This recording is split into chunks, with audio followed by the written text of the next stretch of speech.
Hello, hello, I'm Kads, and welcome back to the free-to-play review. So today's topic is going to be my initial thoughts on Faction Wars Hard Mode. And I do say initial thoughts because these are, the easiest stages, I guess, we will be encountering. So I expect my views, or I hope my views, will change over time depending on how difficult the stages get near the end. So we'll probably do a part 2 in a month or so, focusing on the more endgame, higher level stages of Hard Mode Faction Wars. But for now, let's talk about my initial thoughts on the new game mode. So Faction Wars Hard Mode, what does this entail? Well, first off, let's actually talk about how you have to qualify. So you do have to unlock Lydia, meaning you have to fully complete the entirety of normal mode Faction Wars in order to even start Hard Mode Faction Wars. So if you're still in the progression stage, probably within your first year or so, I think that's on average how long it takes to get Lydia, depending on RNG, of course. But if you're within your first year, then it's definitely not possible for you to even have unlocked Lydia, and thus you cannot even worry, or you don't even need to worry about doing hard mode. But if you do have Lydia, then you can start to foray into the depths of hard mode Faction Wars. So as I like to do with most new content that comes into the game, let's grade hard mode Faction Wars across 3 criteria points: challenge level, reward space, and time commitment. So let's start from the top with challenge level. I definitely give hard mode Faction Wars an A. And challenge level does not necessarily mean, is it hard or is it easy? That's not really what that metric is for. The metric is saying, like, is it a good, reasonable challenge for the player base? It could be difficult, which is not necessarily a bad thing. It could be really easy, which is typically a bad thing. But historically, they've not really had content come out that was too easy before, so that's never really been a concern, but I digress. But yeah, I give it an A. I think so far it's an adequate difficulty. It's not super limiting thus far. Granted, I am in the end game, so that is, there's going to be some bias there as well. But I've been able to complete every single stage that I've had access to. And honestly, the most difficult thing for me is actually completing the challenges in time before killing the waves, because my champions are relatively well built and strong enough that they can start one-shotting waves with the right conditions. And so I have to slow myself down in order to actually complete the challenges. But that is a good segue to talk about, kind of, let's call it the gimmick of harder mode Faction Wars relative to normal Faction Wars, is that instead of just being able to beat it with 5 champions all alive, at least at the end of the battle, that is the 3-star requirement for normal Faction Wars. For hard mode, the 3 stars will require you to do that, as well as beat the stage, of course, and then also do some sort of challenge depending on the faction. There is meant to be synergy between the challenges and the champions in the faction, so that it should be possible, not necessarily with just the mythicals only, not necessarily with just the legendaries. There should be, air quotes on should. Again, I haven't seen every single stage, but there should be some epics or rares who can help do some of these stages, at least on the lower end. At least that's what I've experienced thus far. In terms of the experience of Hard Mode Faction Wars, I haven't looked at all the stages to see what all the challenges are, so I'm kind of speaking from experience here, not from the full knowledge. I just want to experience the content naturally, so I don't really want to spoil it for myself, so to speak, and just look at dread what I have coming ahead. I kind of want to solve the problems as they come up, which is not necessarily the most efficient way to do it, I might add, but it is a more fun way to do it, at least in my opinion. But anyways, yes, the gimmick is that in order to get 3 stars across every single stage, you're going to have to do some sort of special condition that should be possible, or that needs to be possible, with the champions in each respective faction. So one of the corollaries to the challenge level of the content is, of course, the accessibility of completing these challenges. It depends where you are in your progression, how many champions you have built. And again, using myself as an example, I'm more than 4 years into the game. I have built a lot of different champions for a lot of different purposes, mainly Doom Tower Secret Rooms, and Curse City, and Hydra, and Chimera, and all these different things. And so I have a lot of champions with a lot of gear built in various ways. And so when it comes to these obstacles, so to speak, it is quite easy for me to down select from the champions that I have built or champions that I have maxed in the past,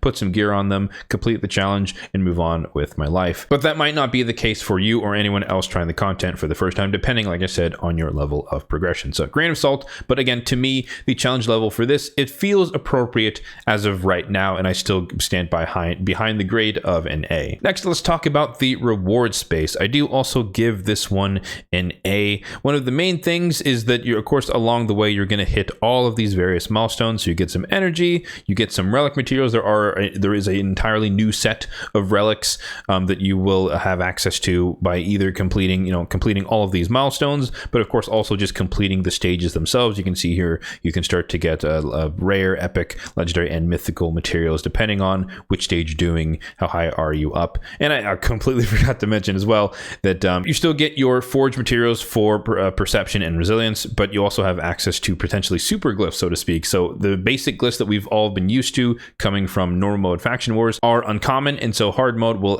give you access to rare, epic, and I believe up to legendary glyphs, which are just more stat stick potentially. I think it just kind of shifts the values towards a higher end. The minimum and the maximum increase, so the average is a little bit higher, and just the peak is a little bit higher. The highest value is higher. So overall, you still maintain your forged materials. You gain new access to relic materials for a specific subset of relics specific to faction wars. Of course, when you craft a relic, you have 50-50 chance to get whatever specific group it is versus just a normal group. So there's always that chance you just can roll normal stuff. You get super glyphs or access to super glyphs. You get all of these milestone rewards all the way along the way. Decent stuff, some energy. Again, tomes. I think there's a void shard somewhere in there, or maybe I'm imagining things. I thought there were shards in here. Maybe there's not shards. Okay, I lied. No shards. Okay, there's a sacred shard near the end. Void shard here. There you go. You're near the very, very end. But yeah, mythical tomes along the way, some primal shards, eternal soulstone near the end, super essence. So lots of good stuff. Of course, it's heavily weighted towards the end of the series, but nonetheless, along the way, you're going to get pretty decent. Oh, there's the void shard. Okay, you're going to get decent rewards and tomes and stuff along the way. But of course, the crown jewel of the entire experience is a brand new, let's call her farmable mythical champion, which is Palora Fireheart. And really quickly going through her kit, on the base form, she's kind of a defensive based with a little bit of benefit from attack as well. Nuker, she can get an extra turn, attacks from an enemy here, attacks from an enemy 3 times, ignores a bunch of defense. It will ignore more defense if they're under burn or a freeze. So she does like enemies under freeze and or burn, preferably both. You can get away with it. It will destroy their defense and resistance up to 30%. So she's one of those kind of scaling, or I guess it's like Harima's eighth 2, just without the power up on herself. And then if she kills the enemy, then she places irresistible HP burn on all other enemies. And then here, AoE attack that effectively is a single target damage to each target. So this is kind of like Thor's big AoE, one of the hardest hitting AoE air quotes abilities in the game. They can also ignore shield block damage and unkillable. It will also instantly activate HP burns on the target, and it can place block revive if they're under an HP burn or freeze. The passive here is that she will deal more damage to enemies under burn, 25% more, and then it will be 100% more or double damage, if you want to think of it that way, if they're under both HP burn and freeze, and she will ignore the damage reduction that is granted by freeze debuffs. If you didn't know, freeze, or when enemies are under freeze debuffs, they take a 25% less damage, so she will ignore that, meaning she will deal full damage. Therefore, if you get them under a freeze and a burn, she will do pure double damage, which can be very, very devastating depending on the abilities you're using and the setup and all that other stuff. So Nuker on Form 1, and then on Form 2, she morphs into a support. So ideally, you build her with some damage for Form 1, or you can build her more as a support for Form 2, a defensive kind of tank ability. So when she does her A1, she can place ally protection randomly on an ally, except herself. She has a AoE block debuffs and strengthen on everyone, and then she can also place ensnare on all enemies for 2 turns. And what ensnare does is that it prevents your enemies from having their turn meter filled. So it's a brand new debuff in the game, and as of right now, she's the only champion in the game who has that. And this effect cannot be resisted if your enemies are under HP burn and freeze, or a freeze. And then of course an AoE freeze in her kit on her A3, but also the first champion with AoE intercept, meaning that you can sheet proof and /CC proof your entire team on a 3-turn cooldown whilst also CCing the enemy team. And it's before attacking, so if she had a chance to get polymorphed, for example in PvP, when she tries to place the freeze, then she will block it with her own placed intercept stack on herself. So she can be a little bit sheep immune, so to speak. And then lastly, we have this passive here where allies under freeze debuffs, meaning your team will receive 90% less damage. So that is way, way, way less than the 25% we talked about that you normally get in terms of taking damage while under freeze. So you'll be extremely tanky whilst under freeze. And then you have this active effect where once per round, she will revive every single ally, including herself, with 100% HP, and it will place a freeze on all the revived allies for 1 turn, and the freeze cannot be resisted or blocked. Now, I don't really fully understand how this works. Like, does she have to die first for this to activate? It's only once per round, so if you're thinking in PvP, it can only happen once, so I think she has to die in order to kind of see it in action. But I think, once the champion's in the game, there's more playtesting, we'll kind of see how exactly that passive works. But point being, she seems like a pretty stellar champion. She can be a nuker in Form 1 who can deal a decent amount of damage, but she can also be a pretty beefy support in Form 2, so depending on how you want to use her, again, that passive on Form 2 might be really, really useful, kind of like a new age or different twist on Marichka, where you kill the entire team and they all come back and they're not fully dead. So we'll see what that plays like once we get her. I think the soonest people could practically get her is like 2 to 3 months out of the release of the content. So we'll see if she's good. But yeah, like I said, reward space in A, I think it's great. You have, again, you have better glyphs. You still get your crafting materials. You get new materials for new relics, and you have access, or you have a chance to farm your way up through a bunch of decent rewards to get a guaranteed mythical champion. So overall, super solid. So the last category to discuss is the time commitment. And this one's kind of hard to grade at the moment because, like I said, all we're doing right now is working through these progression stages. You kind of only have to do them once. So personally,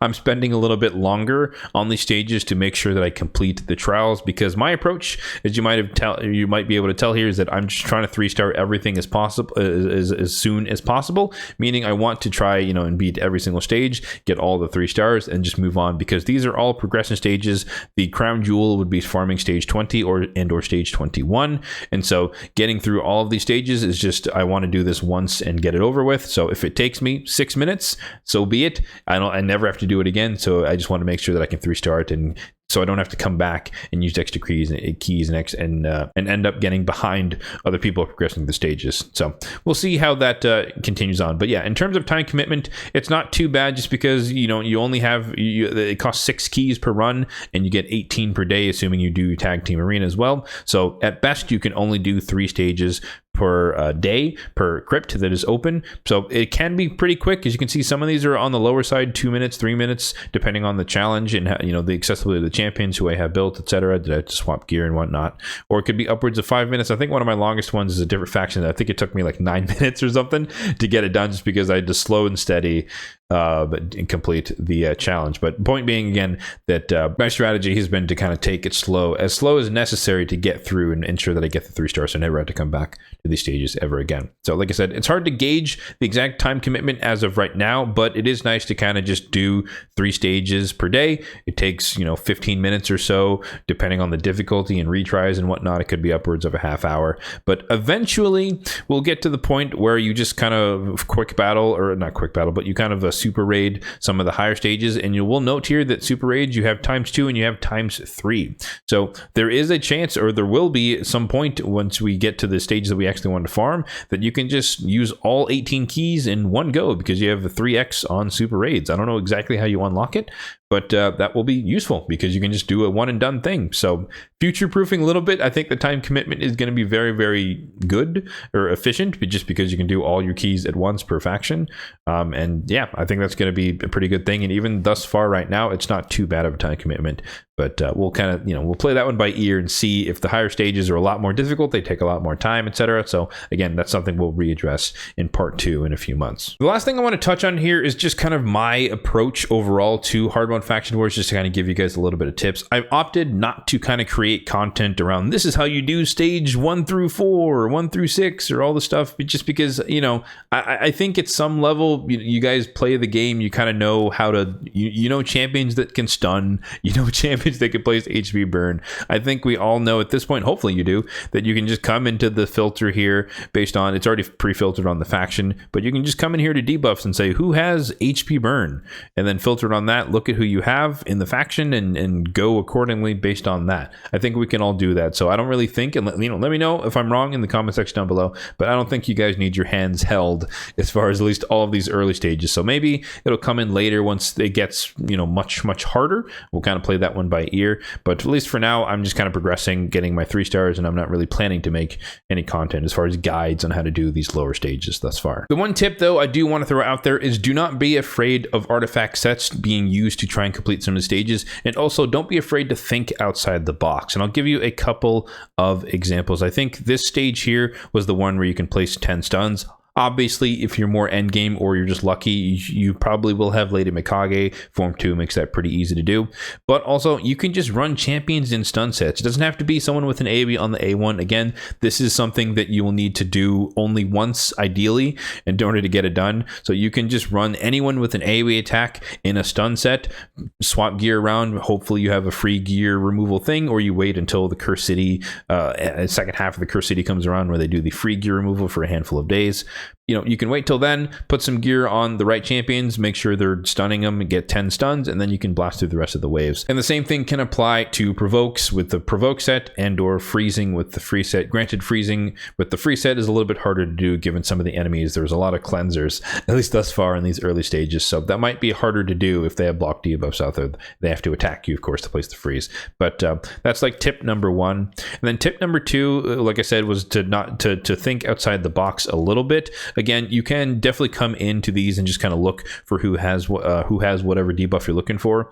But for example, this stage 5 here, I did come into this filter and I was like, all right, which champions have leech? And I was like, okay, I don't have any of these champions built. And in fact, I was like, well, I guess I'm gonna have to build Kunoichi here, because she has an AoE leech. And then I remembered, because I just put my thinking cap back on a little bit more, that on Form 2, Mikage has the stun. I have her with the Harvest Despair Mastery, and so she can place leeches when she places CC, the stuns, and or the sleep on her A1. And so I didn't have to end up building a new champion for this. I just put Mikage in Form 2, let her land her CC, place leech, and then I just kept attacking them under the leech debuff. So it might be easier than you might initially imagine, even if you're looking through the filters. Just kind of think a little bit harder about what your champions fully can do between gear sets, between their abilities, and between masteries on your champions. One other quick thing to mention as far as the filters, it does include all effects that can affect people. So you see a lot of things that are like who can heal, or there's trials for healing, there's trials for filling turn meter or manipulating turn meter, increasing or decreasing. There's stuff for buff duration manipulation. So all of those effects are here in the filter, including positive effects and negative effects, ally attacks, whatever the thing is, it does exist in there. So you can filter all of your champions per faction and look at who has the capability to do whatever the trial is. The last thing I want to mention here is kind of a shameless plug for myself. As you can see, I haven't used my keys yet, but I do stream on my YouTube channel as well as my Twitch channel simultaneously on Saturday morning. So tomorrow morning at the time of this recording at 10 a.m. Pacific time.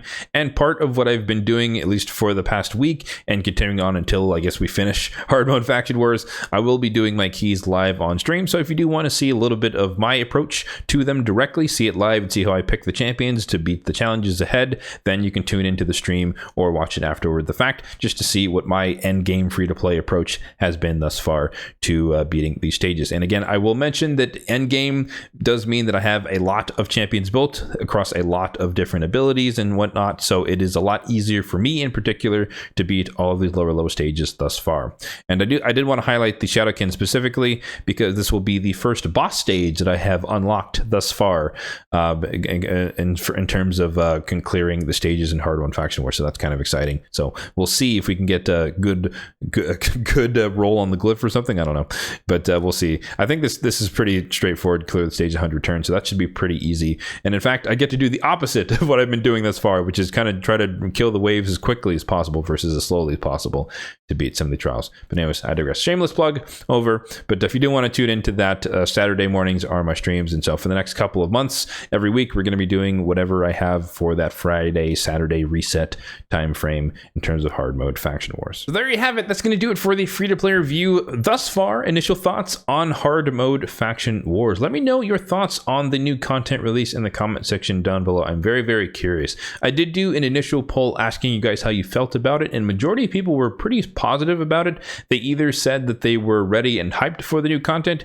or they were hyped but not necessarily ready, meaning that they probably don't have all the champions required to beat all the trials, which is probably majority of the player base, because we didn't exactly know what they were ahead of time, so you might have to react to them. So that just makes sense. But I think the highlight there was that most people were excited for new content, new rewards, new champions, either built or the new champion that you'll eventually get. And so if you differ from that, let me know. And if you agree with that, then definitely let me know in the comment section down below. As always, if you did find this video helpful, then be sure to hit the like button down below. It really does help out the channel. And feel free to hit the subscribe button down below if you are enjoying the content overall on the channel for more content just like this one in the future. Thanks for watching and have a good one.